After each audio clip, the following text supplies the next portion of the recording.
नमस्कार दोस्तों। आज मैं आपको एक पिता की बेटी की पीड़ादायक कहानी बताना चाहती हूँ। आपके दिल को जो छू लेगी और आपको पसंद आएगी। आज एक लड़की अपने प्रेमी से शादी करके अपने पिता के पास आई और अपने पिता से कहने लगी, पापा, मैंने अपनी पसंद के लड़के से शादी कर ली है। उसके पिता बहुत नाराज़ हुए पर बहुत संतुष्ट भी थे। उन्होंने अपनी बेटी से बस इतना ही कहा, निकल जा मेरे घर से। बेटी ने कहा कि अभी उसे कोई काम नहीं है, चलो हम लोग बाद में चले जाएंगे। लेकिन उसके पिता ने एक नहीं सुनी और घर से निकल गए। उन्होंने कुछ साल बीत गए। अब लड़के के पिता नहीं रहे और दुर्भाग्य से जिस लड़के से लड़की की शादी हुई थी वह भी उसे धोखा देकर भाग गया। लड़की के 2 बच्चे थे, एक लड़का और एक लड़की। लड़की खुद एक रेस्टोरेंट चलाती थी जिससे उसका जीवन चल रहा था। लड़के के पिता के पास खबर आने पर वह नहीं था, इसलिए उसके मन में यह बात अच्छी तरह से आई, मुझे घर से निकाल दिया गया। मेरे पति के चले जाने के बाद भी मैंने घर पर फ़ोन नहीं किया। मैंने उसके अंतिम संस्कार में नहीं जाऊंगी। लेकिन उसके चाचा ने कहा, चलो बेटा, जो जानने वाला है अब उसका दुश्मन कैसा। लड़की ने पहले नहीं किया, फिर सोचा कि मैं आ जाऊंगी। देखते हैं किसने मुझे ठुकराया। मरने के बाद उन्हें चैन कैसे मिलता है। जब लड़की अपने पिता के घर आई तो सभी लोग उसके अंतिम संस्कार की तैयारी कर रहे थे, लेकिन लड़की को उसके लिए कोई दुख नहीं था। वह तो बस अपने चाचा के घर आई थी। अब लड़की के पिता का अंतिम संस्कार शुरू हुआ। सभी रो रहे थे, लेकिन लड़की अवाक थी। इस तरह सभी कार्यक्रम निपट गए। लड़की के पिता की मृत्यु को आज 13 दिन हो गए थे। उसके पिता आए और लड़की के हाथ में एक पत्र देते हुए बोले, यह तुम्हारे पिता ने तुम्हें दिया है, हो सके तो इसे एक बार ले लो और एक बार पढ़ लो। रात हो चुकी थी, सभी मेहमान जा चुके थे। लड़की बाहर आई और उसे पढ़ने लगी। उसमें सबसे पहले लिखा था, मेरी प्यारी गुड़िया, मुझे पता है तुम मुझसे नाराज़ हो, पर अपने पापा को माफ़ कर दो। मुझे पता है मैंने तुम्हें घर से निकाला था, तुम्हारे पास रहने को जगह नहीं थी, पर मैं भी उदास था, कैसे बताऊं। याद है जब तुम 5 साल की थी तब तुम्हारी माँ हमें छोड़कर चली गई थी। तब कितना तुम रोती थी, डरती थी, चूहे उठकर रोते थे। तब मैं तुम्हारे साथ रात भर जागता था। आज तुम स्कूल जाने से डरती थी। जब तुम स्कूल जाने से डरती थी तब मैं भी तुम्हारे स्कूल की खिड़की पर सारा समय खड़ा रहता था और जैसे ही तुम स्कूल से बाहर आती तुम्हें गले लगा लेता था। क्या उन्हें कच्चा खाना याद है जो तुम्हें पसंद नहीं था? मैं उसे फेंक देती थी और तुम्हारे लिए फिर से नया खाना बनाता था कि तुम भूखे मत रहो। याद है जब तुम्हें बुखार हुआ था तो मैं सारा दिन तेरे पास बैठा रहता था, अंदर ही अंदर बस रोना आ रहा था, पर तू हंसती थी, तू रोती नहीं थी, वरना मुझे रोना पड़ता। वो हाई स्कूल का पहला एग्ज़ाम था, तू रात भर पढ़ती रहती थी और मैं तेरे पास रात भर चाय बनाती थी। तुझे याद है वो तेरा पहला सामान, जो छोटे कपड़े वकार।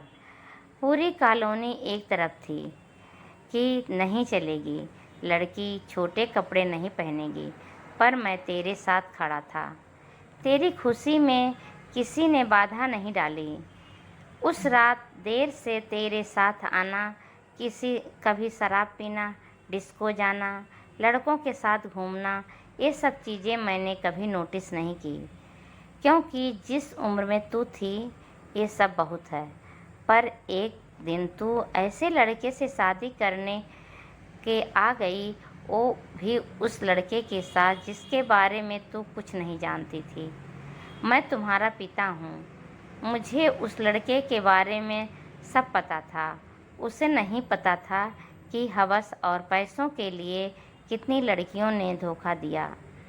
पर तुम उस समय प्यार में अंधी थी। तुमने मुझसे एक बार भी नहीं पूछा और सीधा शादी से आ गई। मैं तुम्हें चाँद तारों की तरह सजाता था। ऐसी शान से शादी करते हैं कि लोग कहें, देखो उस शर्मा जी को, उसने अकेले ही अपने बच्चे को इतनी मेहनत से पाला है। पर तुमने मेरे सारे सपने तोड़ दिए। खैर, इन सब बातों पर का कोई मतलब नहीं है। मैंने तुम्हारे लिए पत्र इसलिए छोड़ा है ताकि मैं कुछ कह सकूं। मेरी गुड़िया, अलमारी में तुम्हारी माँ के गहने और मैंने जो तुम्हारी शादी के लिए गहने खरीदे थे वो सब रख दिया है। 3-4 घर हैं और थोड़ी सी ज़मीन भी है। सब तुम्हारे और तुम्हारे बच्चों के नाम कर दिया है। कुछ पैसे बैंक में हैं, तुम बैंक जाकर निकाल लेना। और आखिरी में बस इतना ही कहूँगा कि मेरी गुड़िया, काश तुम मेरी बात समझ जाती। मैं तुम्हारा दुश्मन नहीं था, तुम्हारा पिता था। वो पिता जिसने तुम्हारी माँ के मरने के बाद भी दूसरी शादी नहीं की।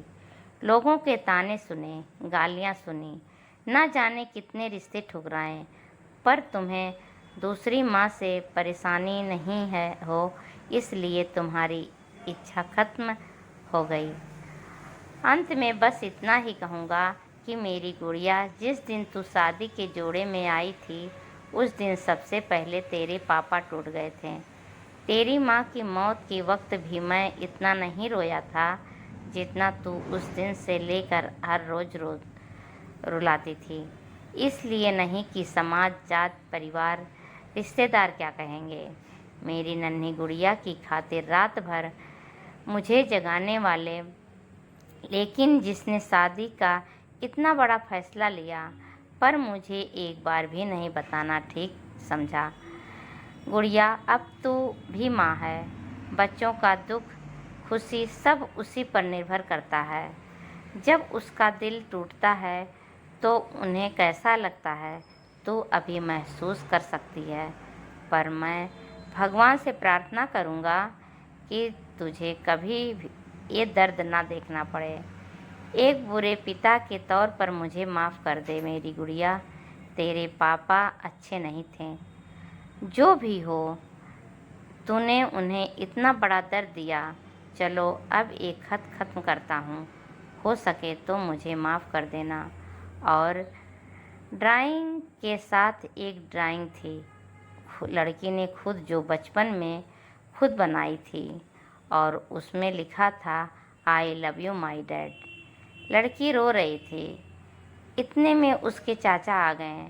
लड़की रोते रोते अपनी आप बीती सुनाई, लेकिन एक बात उसके चाचा ने बताई। उसके चाचा ने कहा, मेरी बच्ची, मैंने तुम्हें रेस्टोरेंट खोलने और घर खरीदने के लिए पैसे नहीं दिए थे। वो पैसे तुम्हारे पिताजी ने दिए थे। बच्चे इतने बुरे क्यों नहीं होने चाहिए। माता पिता कभी बुरे नहीं होते हैं। बच्चा चाहे माता पिता को छोड़ दे, माता पिता भी मरने के बाद बच्चों के लिए प्रार्थना करते हैं। दोस्तों, इस लड़की के पिता को तसल्ली मिलेगी या नहीं पता नहीं, लेकिन उस पत्र को पढ़ने के बाद शायद पूरी ज़िंदगी लड़की को चैन नहीं मिल पाएगा।